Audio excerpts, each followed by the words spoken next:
નવસારીમાં મોઢ સમાજ દ્વારા ત્રિદિવસીય મોઢ પુરાણ કથાનું ભવ્ય આયોજન કરવામાં આવ્યું હતું।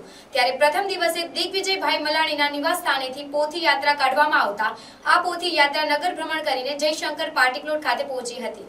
પવિત્ર અધિક પુરુષોત્તમ માસ ચાલી રહ્યો છે ત્યારે ચારે તરફ ભક્તિનો માહોલ જોવા મળી રહ્યો છે।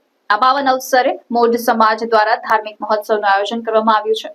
મોઢ સમાજ તરફથી ત્રિદિવસીય મોઢ પુરાણ કથાનો પ્રારંભ થતા આ ધાર્મિક મહોત્સવના પ્રથમ દિવસે દિગ્વિજય મલાણીના નિવાસ સ્થાનેથી પોથી યાત્રા કાઢવામાં આવતા આ પોથી યાત્રા નગર ભ્રમણ કરીને જયશંકર પાર્ટી પ્લોટ ખાતે પહોંચી હતી। આ ત્રિદિવસીય ધાર્મિક મહોત્સવનું આયોજન દિગ્વિજય મલાણી કુટુંબ અને મિનેશ ગાંધી હરિઘેલા કુટુંબ દ્વારા સંયુક્ત રીતે કરવામાં આવ્યું છે। કાર્યક્રમની શરૂઆતમાં નવસારીના ધારાસભ્ય રાકેશભાઈના હસ્તે દીપ પ્રાગટ્ય કરીને કથાનો પ્રારંભ કરવામાં આવ્યો હતો। આ પ્રસંગે સિંધી સમાજના અગ્રણી પ્રેમચંદ લાલવાણી તેમજ લેવા પાટીદાર સમાજના મહેશભાઈ પટેલ ઉપસ્થિત રહી દીપ પ્રાગટ્યમાં સહભાગી થઈ સૌને પ્રોત્સાહિત કર્યા હતા। મોઢ પુરાણના પ્રથમ દિવસે જ મોઢ સમાજના અગ્રણીઓ મહાનુભાવો અને મોટી સંખ્યામાં માઈ ભક્તો કથા શ્રવણ માટે ઉમટી પડતા સમગ્ર વાતાવરણ ભક્તિમય બની ગયું હતું। આ ત્રિદિવસીય ધાર્મિક કાર્યક્રમની પૂર્ણાહુતિ આગામી રવિવારે સાંજે ધામધૂમથી કરવામાં આવશે। આયોજકો દ્વારા મોઢ સમાજના દરેક ધર્મપ્રેમી ભાઈ બહેનોને આ પવિત્ર મોઢ પુરાણ કથાનો લાભ લેવા માટે ભાવભર્યું જાહેર આમંત્રણ પાઠવવામાં આવ્યું છે।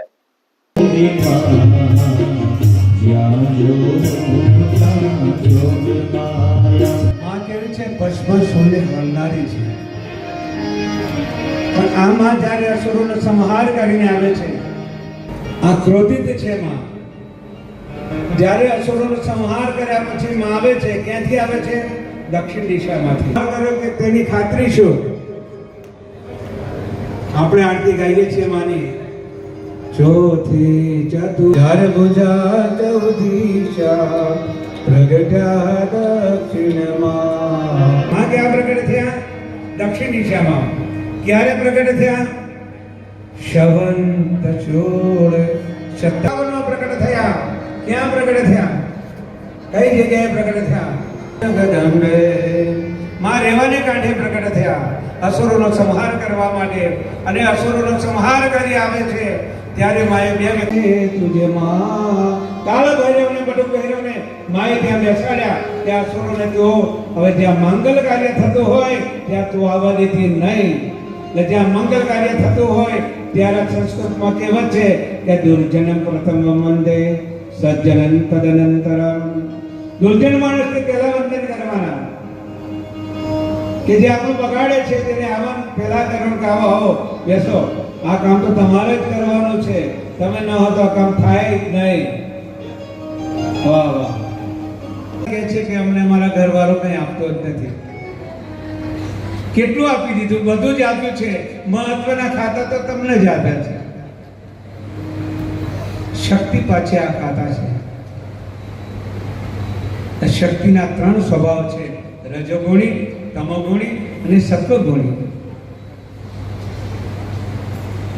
3 પ્રકારની ભક્તિ બતાવી છે। તનથી થાય, મનથી થાય અને ધનથી થાય। ચાલો ધીમે ધીમે, ચાલો ધીમે ધીમે, ચાલો ધીમે ધીમે,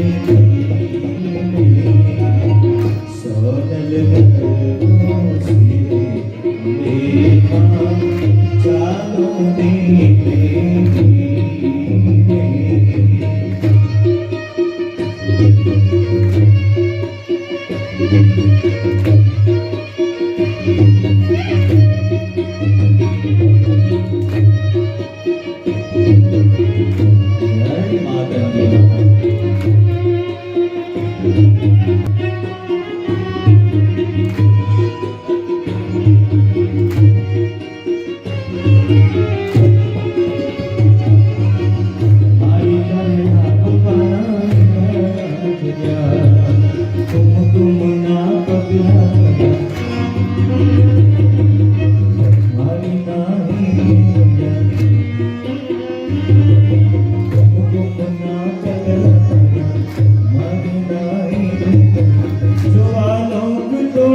આજ રોજ અધિક પુરુષોત્તમ માસમાં અમે દિવ્યેશભાઈ મલાણીના ઘરેથી પોથી યાત્રા કાઢી જયશંકર પાર્ટી પ્લોટમાં આવેલ છે. અહીં 3 દિવસનો મોટ પુરાણનો કાર્યક્રમ નિવેશભાઈ મલાણી કુટુંબ અને મિનેશભાઈ ગાંધી હરિઘેલા કુટુંબના આયોજન કરેલ છે અને 3 દિવસના આ કાર્યક્રમની અંદર મોટ સમાજના દરેકને આ લાભ લેવા માટે વિનંતી છે. એનું પૂર્ણાહુતિ રવિવારે સાંજે રાખવામાં આવેલ છે. આજરોજ દીપ પ્રાગટ્યની અંદર આપણા લોકલાડીલા ધારાસભ્ય રાકેશભાઈ ઉપસ્થિત રહ્યા હતા, તેમજ સિંધી સમાજના અગ્રણી પ્રેમચંદભાઈ લાલવાણી હાજર રહ્યા હતા અને લેવા પાટીદાર સમાજના મહેશભાઈ પટેલ પણ હાજર રહી દીપ પ્રાગટ્ય કર્યું હતું. અહીં આજરોજ અમારા સમાજના મહાનુભાવો તેમજ ભક્તો અહીં ભેગા થયેલ છે અને 3 દિવસ આ મોટ પુરાણનો કાર્યક્રમ ચાલવાનો છે, તો તેમાં આપ સૌને હાર્દિક નિમંત્રણ છે. Bureau report NTC news, Navsari.